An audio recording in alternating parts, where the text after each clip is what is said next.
member for Braddon. Thank you, Mr Deputy Speaker. The previous member for Goldstein talked about leadership. Well, this government under Malcolm Turnbull had 17 backflips in the first 7 months of Prime Minister Turnbull's leadership. I don't think that's leadership at all. But in contrast to the member for North Sydney, I won't be congratulating the government on what I see as an epic fail for the people of Braddon, Tasmania, and indeed Australia. You just have to look at the Liberals' Tasmanian backbench to see where they got it all wrong there. While the member for North Sydney will boast on what he calls achievements, I beg to differ on many points. When the members on the right side of the chamber refer to the government's so-called protection of Medicare, I can only shake my head. Since the start of this month, GPs have been raising their fees in response to the government's continued rebate freeze, hurting regional and rural Australian electorates like mine in Braddon.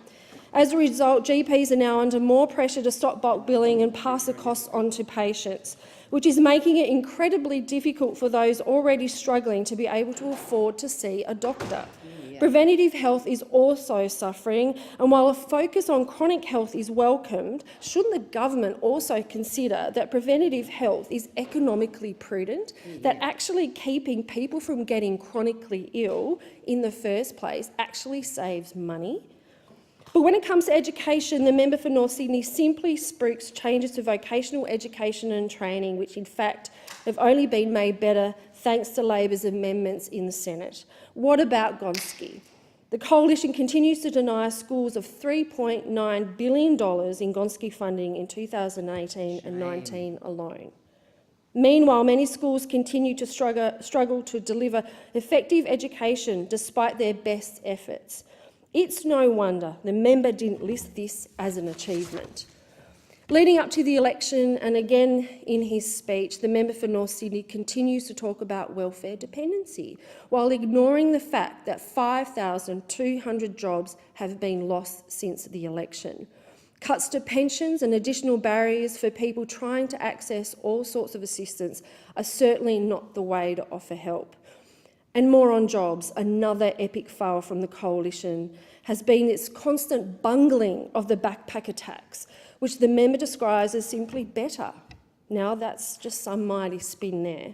The reality is that both the agriculture and tourism industries have been left in limbo for many, many months, while the Coalition has refused to consult with them about their tax.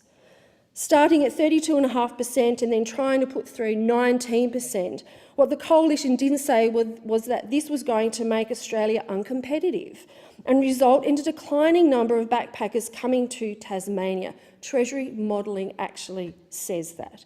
While fruit has left rotting on the ground, the member and his Tasmanian Senate colleagues have simply ignored the interests of the various stakeholders and barred their way through. Yet, 4 Senate sitting days and that backpacker tax is still not being debated. We have got on board, you just won't debate it. Unfortunately, this approach is something we've all become used to.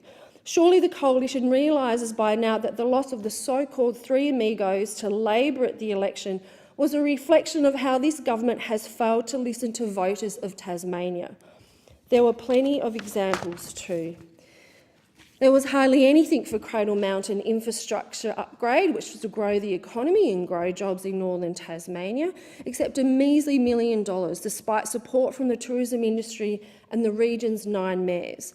There continues to be no sound plan for the NBN on the west coast of Tasmania, with even the NBN Co admitting that the government's plans might not even work. And the issue of mobile phone access in rural and regional Australia has left many communities wondering what century they are in, thanks to overpromises and under-delivering by this government. And then there was nothing for value for money for important infrastructure projects in my community, such as the Wynyard waterfront, again supporting local economy and jobs. So yes, feel free to espouse the many so-called positives of the government's term so far, but the reality is that for regional and rural areas like mine in Braddon in northwest Tasmania, they will continue to suffer while the Coalition focuses on giving handouts to the big end of town.